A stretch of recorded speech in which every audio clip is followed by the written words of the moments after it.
Hi, everyone. Welcome to the Horn Call podcast. My name is James Bolden. I'm the publications editor for the International Horn Society and your host. I hope you've enjoyed the last couple of months of archived recordings from various horn symposia. Actually, they're both from the very first one, IHS 1 in 1969, a couple of different master classes by John Barrows and then various other luminaries in the horn world from way back in the day. Today, we're going to return to the conventional format of the podcast with an interview with Pascal Deuber, who is the principal horn in the Bavarian State Orchestra at the Bavarian State Opera, a position that was previously held by none other than Hans Pitzke, which is a name that many of you listeners will probably know. Pascal was the 2021 first prize winner in the ARD International Competition. And before you listen to this podcast, just take a pause and go listen to him on YouTube. You can find the link to it in the show notes, or you can just do a YouTube search for Pascal Deuber ARD competition finals. You've got to hear him play the Strauss Second Concerto live from memory in the final round of this competition. Of course, at this level, all of the competitors that made it to the final round are just fantastic. But Pascal's playing, I think, speaks for itself. I had a really great time talking with him today about his musical background, his musical education, the schedule. It's just amazing to me how he even finds the time to do all the things that he's doing, performing in the orchestra, doing these competitions, making recordings with his group, the Munich Opera Horns, which you can follow them on various social media outlets. Just a really great horn player, really fun guy to talk to. So I hope you enjoy my conversation with Pascal Deuber.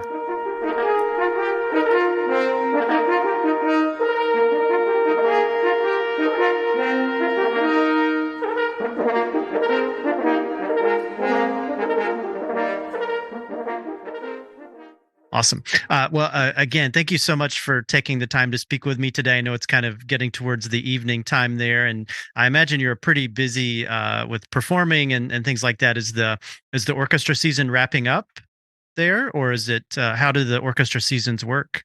So we have from mid of September until end of July. Okay. And then we have 6 weeks of free time in the summer.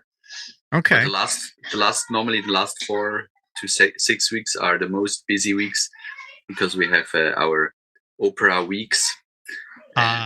Each evening another opera, and so I'm very lucky to catch you on a free evening. Yeah, no. This week is really good to speak. Yes. Well, excellent. So yeah, tell us a little bit about your current performing position, and if you do any teaching or anything like that. I think obviously, you being a major prize winner in one of these big competitions, you're extremely well known, certainly in Europe. But I have a feeling that a lot of folks in the United States might not know who you are exactly or be quite familiar with you. So, if you want, I can a little bit tell about my how it's called, the Werdegang, where I studied, and sure, your background and sort of my background is your journey to where you currently are and what you're currently doing on the horn. Yeah, so I studied in Basel with in Switzerland, where I came from, with Christian Lampert, and I did my like a practicum in Symphony Orchestra of Basel, where I had my first orchestra experience, and then I had my first job was in Symphony Orchestra of Wuppertal. It's one of the little bit smaller orchestras in Germany, where I had a little bit more than 1 year time contract for a solo horn who was in Mutterschutz, so she got a child and was free for more than 1 year. So you were like an interim principal or something like that. Yes. And then, of course, in this time, I did some competitions for for the real job, fixed contract, yes. And in 2015, I started in Hamburg on the State Opera, State Orchestra, yes, on the first position. I had 2 years, and the first position was free, so I took my chances and did the audition again and got the job for the solo horn. And I was then again 2 years in Hamburg on the solo horn in the opera. Okay. Yeah. And then in the midst of all that, you did the ARD competition, and it was later. So the first time I wanted to do the competition, it was in my time in Hamburg, but I had my Probejahr. So, do you understand Probejahr? No. So when you start your job, you have the first year is always on. Probation. Yes. Trial, like period. A trial. Yes. Yeah. Now I understand. Yes. Sorry. So I couldn't take my free times to learn, to prepare, and to do the competition. Yes.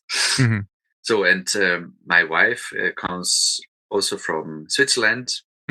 And if you know a little bit Germany, so Hamburg is in the north of Germany, and Munich is in the south of Germany. So it's a little bit more, it's near to more near to Switzerland, yes, than Hamburg.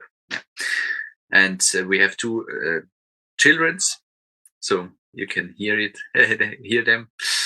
And their grandparents are in Switzerland, of course, and we wanted to have to go near Switzerland, as near as possible. Yes, sure.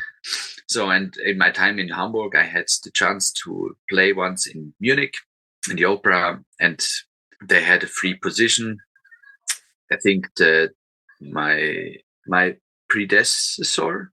Oh yeah, your predecessor. Yeah, the person who was there before you. Yeah. It was Hans Pitzka. I think you know him. Yes, yeah, very, very well known in the horn community. Yeah. So, but he was retired a few years ago. So I think the position was free for 12 years. And they tried some people, but I think it didn't work. And I really had a lot of fun there in Munich, and the group was great, and the orchestra, of course. And so I decided, also with the background from that Munich is not so far to Switzerland than Hamburg. I want to try this audition, and it worked. We were really happy that it worked, and so I'm now in Munich for 3.5 years. Okay, since 2019. Yeah. 2019, yes. Yeah. So is it primarily an opera orchestra or a concert orchestra, or to give us a sense of how much the workload is divided between opera and orchestral performances? So we have about I think 35 operas, different operas, about 10 different ballet in the year, and then it's the orchestra is self-organized with their concerts. Okay. So we have 6 concerts in a year. It's not so much. And we organize sometimes also concerts in other cities. Or so in this year, our orchestra has anniversary, 500 years. Oh my goodness. Yes. And we do a great Europe tourney in September. So that's 35 different operas, right? Each season? Yes. Wow. And is there a certain kind of repertoire that the orchestra focuses on, or that the opera focuses on? I imagine lots of Wagner. So normally a lot of Wagner and Strauss.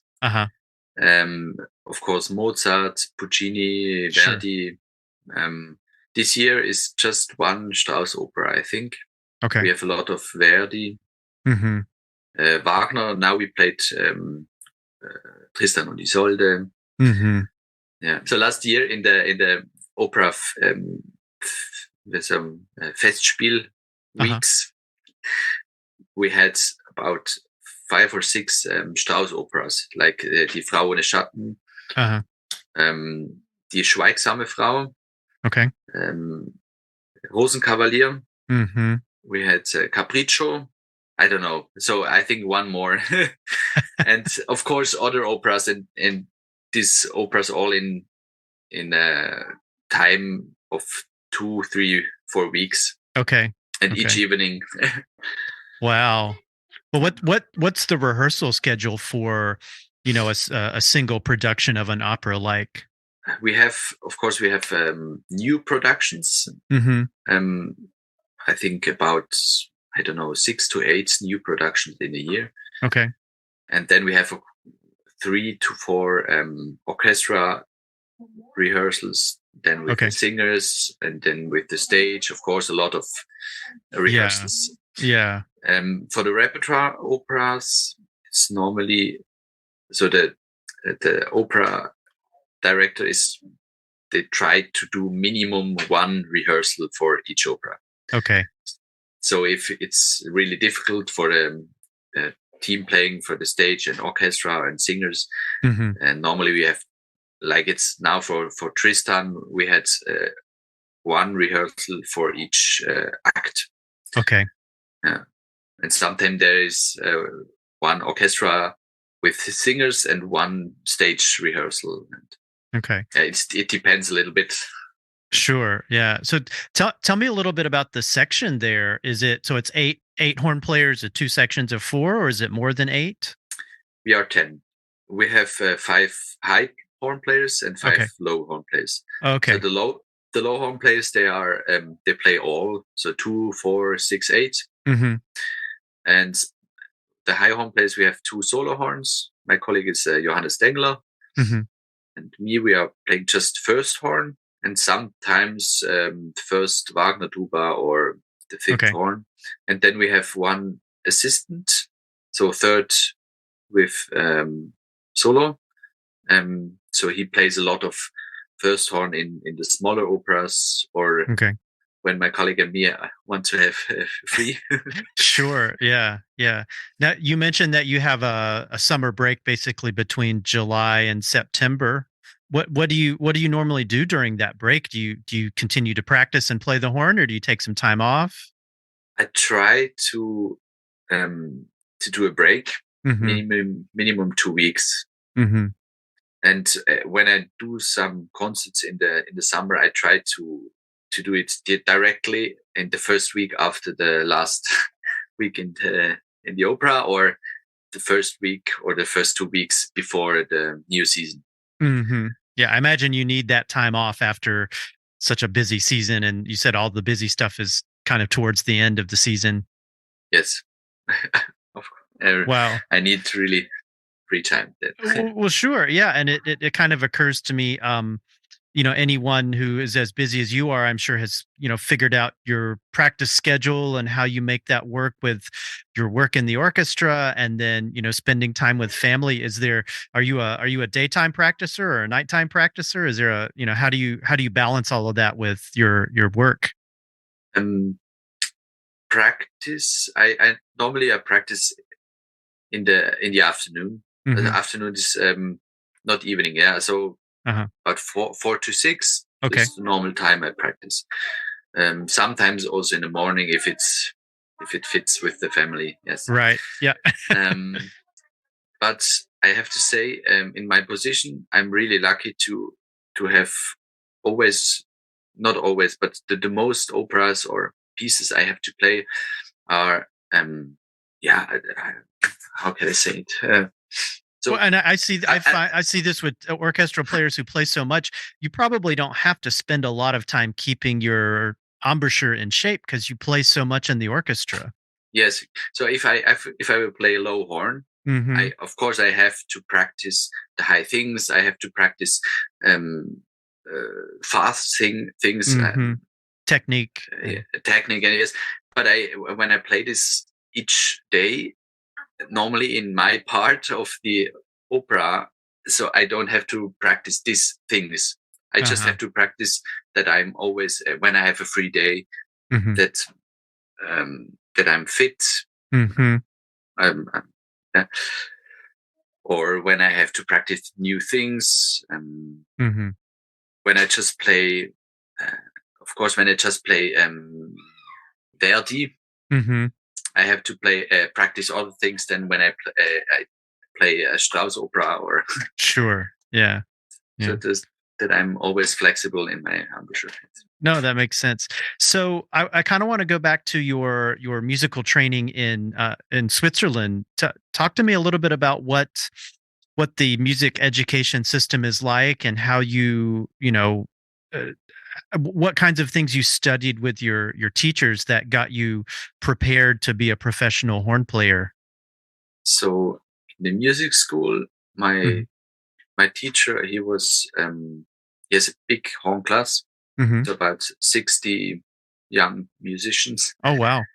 Yes, and um, he of course he I think he studied with Erich Penzel, Okay. Yeah.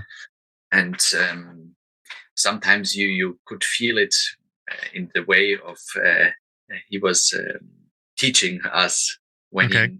when he knows this guy could be a professional horn player. I have to teach him a little bit like I see. Okay. so he taught me a lot of other horn players learn in the study with the professor in the high school, no, not high school, university. Uh-huh. Um, so I had to practice the all tonalities and Hmm. also Clark, Right. this Right. For technique. Yep. technique and all these things were normally a horn player in the music school, I think, doesn't learn or not so intensive. And what age was this? Was this, like 12, 13, 14 years old, or how old were you during this music school? I started with 6 years Okay, on the horn? on the horn, yes, and then I changed the teacher at with 10, I think, about Okay. 4 years later. And at this time, I think he told my older horn teacher that this is a good guy. I want to have him to teach him, and of course, with 10, 11 years, I didn't have to learn these things. It was later, but Hmm. he had always ideas how to go on until the um, university. Yes. I see. Okay. So but by the time you got to university, you'd been playing since you were 6 years old. Yes. Wow, that's incredible. So I imagine, so once you got to university, was it, you just continued to focus on, like solo repertoire and orchestral music, that sort of thing? You mean what I Yeah, did in what the did you study at university on the horn? Was there a certain focus? Like, because by that time, I'm sure you knew you wanted to be a professional musician, right? yes? So I a long time I didn't know really if I want to be a professional horn player. Okay. But then there was a time I just thought about what could I do Hmm. when I don't go to study the horn. Yes. Uh-huh. So and then I was thinking a lot and I found out that this is really my passion and I want to be a professional musician. Hmm. And of course, when I did a lot of technique and all the things in the music school, I had not to do too much in the university. Uh-huh. So I, I played a lot of repertoire Right, and right. orchestra, and I played this gig and this gig. And, yeah. Hmm. Well, so if you don't mind me asking, what other careers had you considered? If it wasn't music, if it wasn't playing the horn, what was there other things you had thought about doing? Not really, but so the only thing I tried out in a 2 week of practicum, it Okay. was cooking. So Really? Okay. in a kitchen, yes, So like being a chef. Yeah. yes. Well, that's cool. No, I can So kind of see the parallels between being a musician and being a chef. So today I always like to stand in the kitchen and Okay. cook. Well, I'm sure that's appreciated in the family. Yeah, somebody who's, if you enjoy cooking, I think that's definitely a plus. Yes. um, so tell me a little bit about. I think most people know what the ARD is. It's this big international competition, but it's restricted to certain ages, right? There's an age limit. Yes, the age limit is, I don't know, 28 to 30. I don't know really, Uh huh. but in this range. Right, and it's a major international competition, and it's the horn only comes up every few years. It's not every year that the competition is for horn. It's a different instrument every year. Correct? Yes, I think all 4 years is horn. Okay, so so the next one will be what, 2026? If it was 2022, or was it 2021 that you did it? 2021. So It was, yes. 2025 will be the next one. Yeah. Yeah. So tell me a little bit about, but by this time you were already playing professionally and busy with the orchestra. How did you go about preparing for that competition, just to play at such a high level and just consistently, all the time with this repertoire?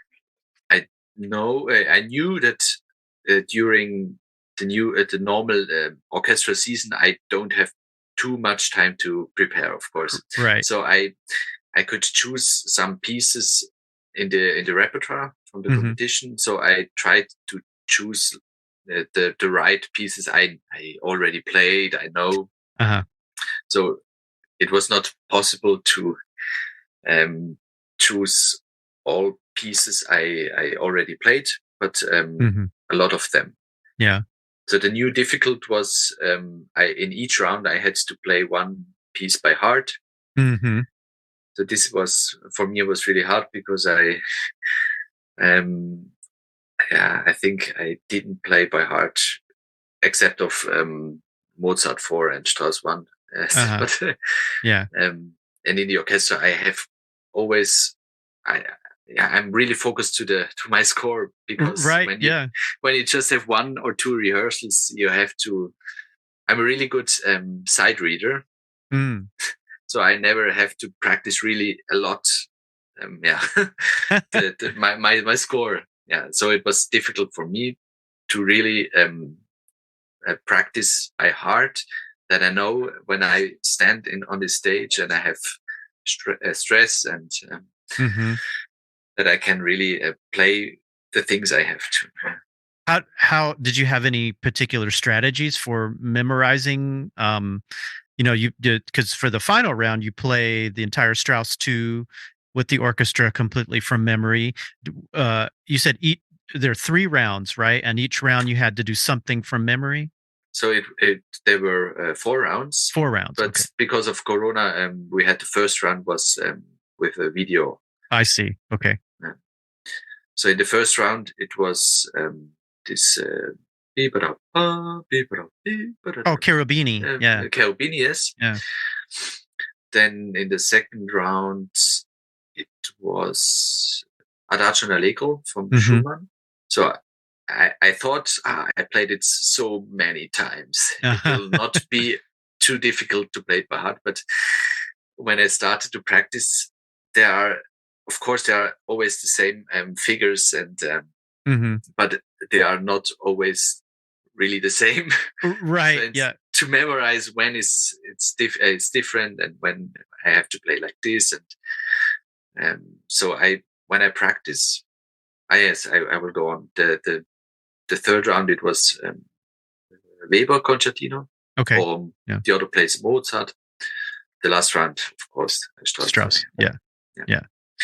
So when I practiced, I tried to learn from the first moment of practicing without the score, Uh, and I tried to remember how was it. And then when sorry, my daughter, no, it's fine. I told them that I will have a video chat with a guy from America. Okay. Of course, this distance is and another language, and yeah, it's Sure. Yeah. interesting. Yeah. Have you had the opportunity to travel much? Have you been outside of Europe at all? I have to say I just traveled with, not just, but mostly I traveled with music. Mm-hmm. Yes, I was in China once, in Japan, Oh, that's amazing. in South America, Mm-hmm. but in the North, not yet, not yet. Mm-hmm. North America, not yet. Well, I hope you get the chance to come to North America and perform, because I think people will just love your playing. And it's again, the whole point of the podcast is just to get more people interested in the whole world of horn playing and not be so focused on just one country or one style or one particular area. It's called the International Horn Society for a reason, and we want people from all over the world to to Yeah, be interested in it and to find out information. So that's great.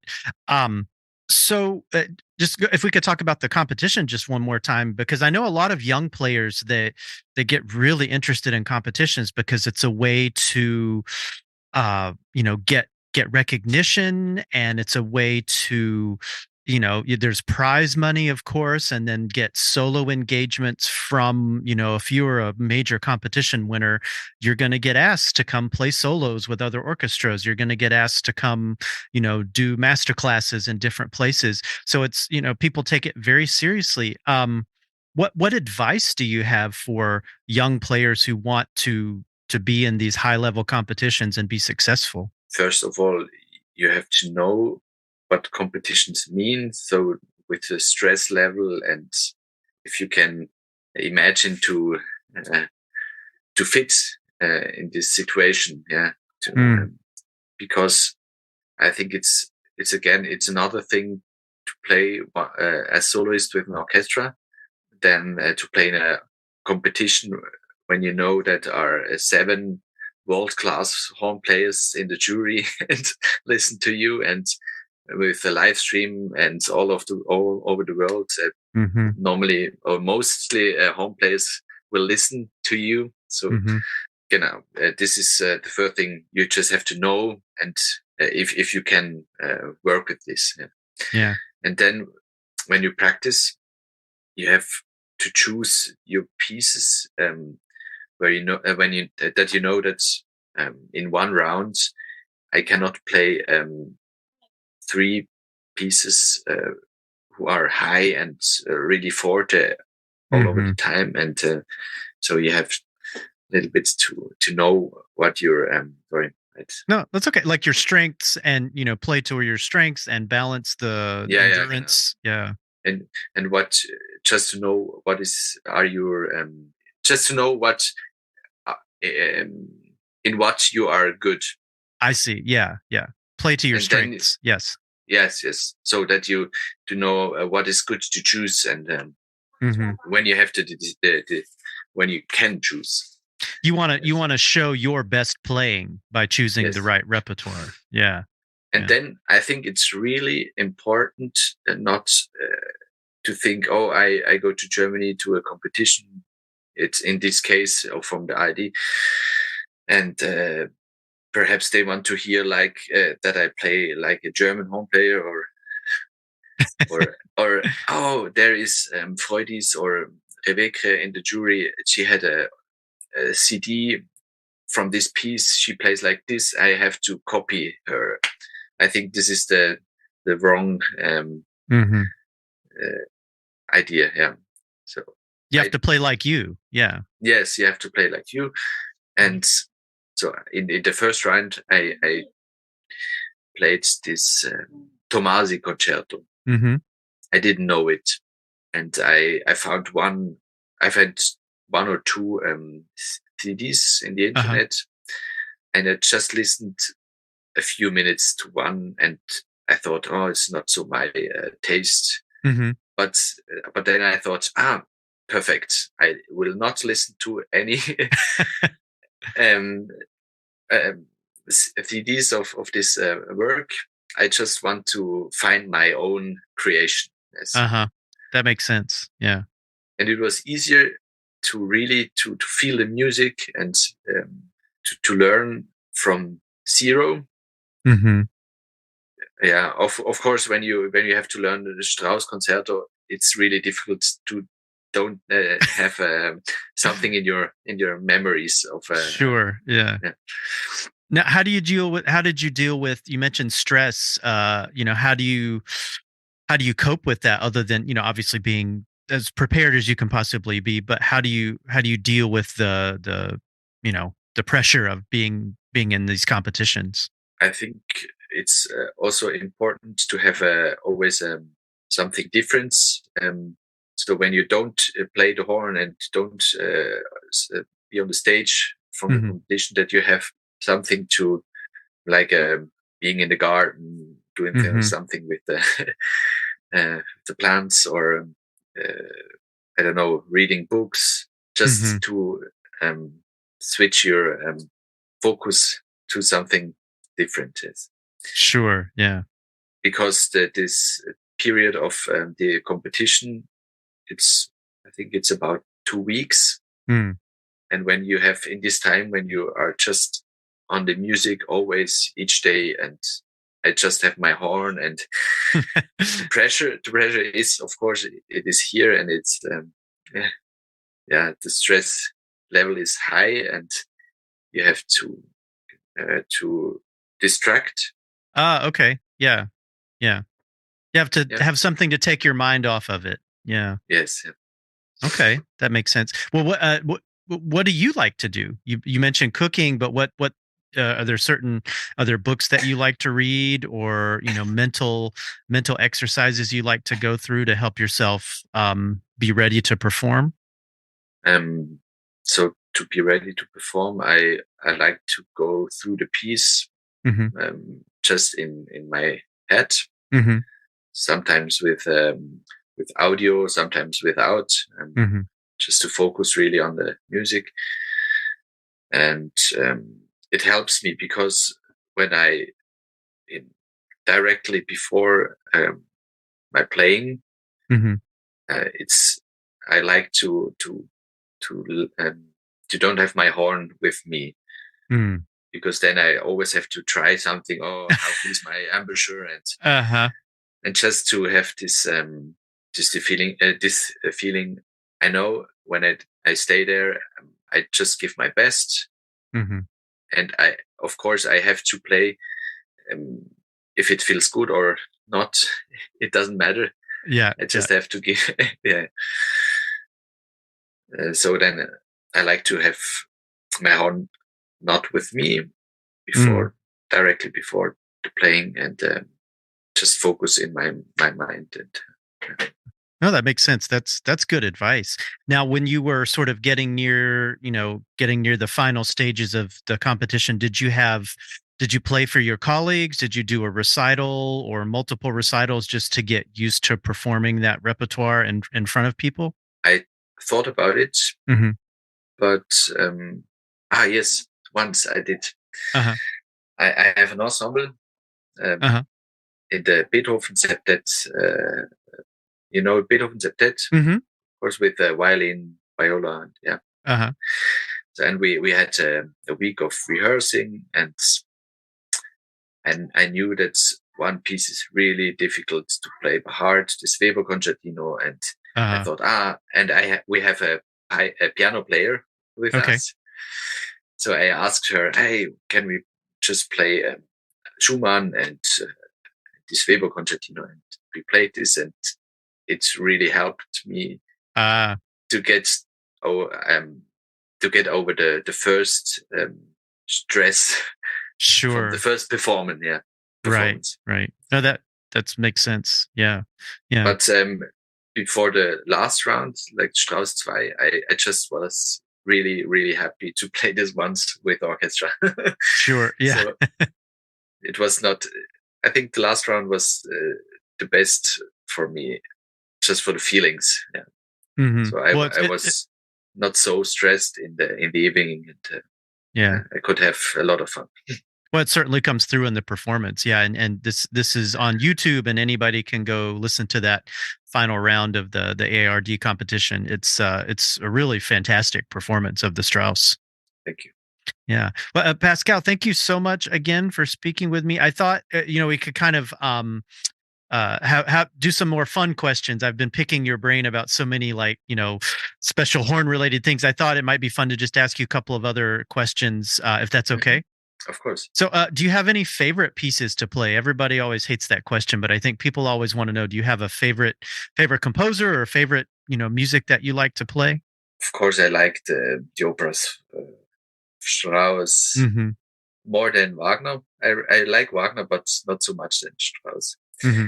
Um, 2 years ago or 3 years ago, we had a really great opera from it was called The Birds, Die Vögel from Walter Braunfels. Okay. I didn't know this composer, but Mm-mm. it's similar to Strauss and crazy crazy things to play. I also really liked, and I have to say, you know this Kurt Atterberg. He Yes. Yeah. wrote The Adalbert Concerto. Yeah. yes.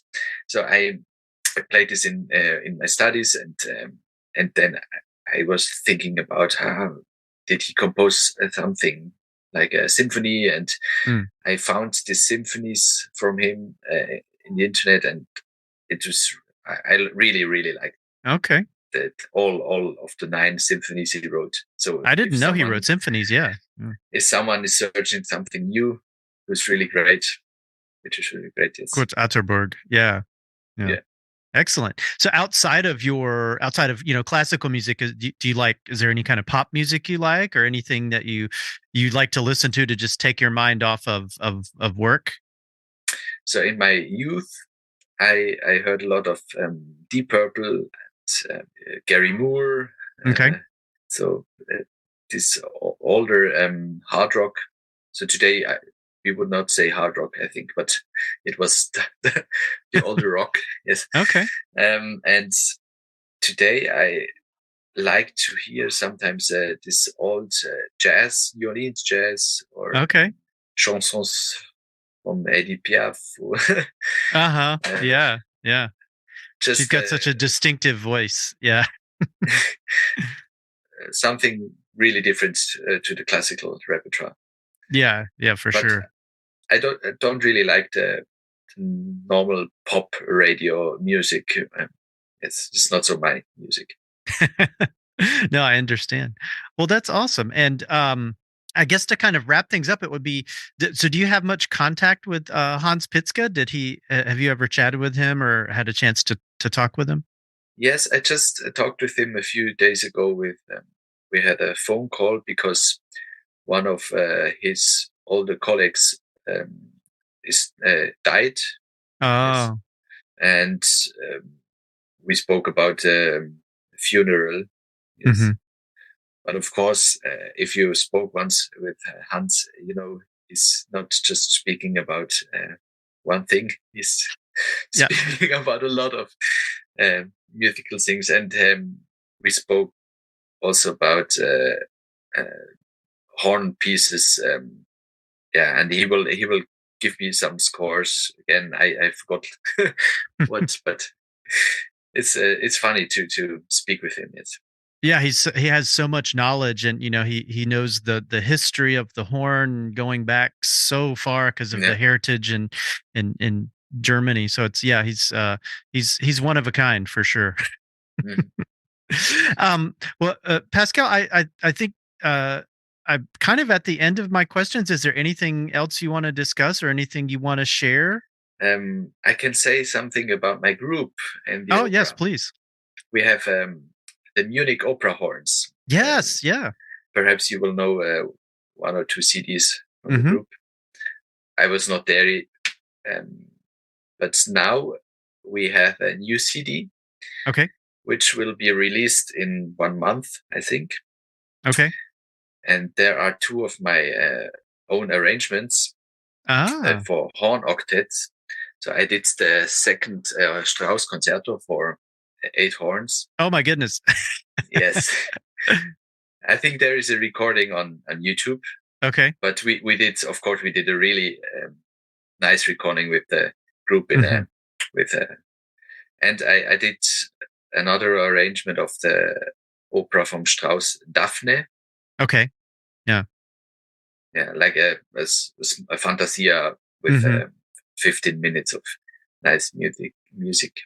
Oh, And my wonderful. colleagues are also playing Reichardt trios with a natural horn, or a Okay. modern piece which was wrote extra for our group, Voyager 2, it's Okay. called. Yeah. Excellent. Well, yeah. Well, I'll be sure to check that out. And this is the group Christoph S. Is he No, this still? is a German horn sound. That's the German horn set. Okay, Munich opera is different. That's right. Yeah. Munich opera Yeah. horns. Yes. Okay. Yeah, and I've seen your videos on social media and Mm-hmm. all of those things. So yeah, is there a website people can go to find out more? Yes, I think Munich opera horns. Munich opera horns. Okay. I don't know. Yes, Yeah, I'll put we that are link. also in Instagram and Facebook, and Okay. Yeah, that's where I've seen your videos. Yeah, there's lots yeah, of stuff. Well, excellent. Well, thank you so much for speaking with me today. yeah. Thank you.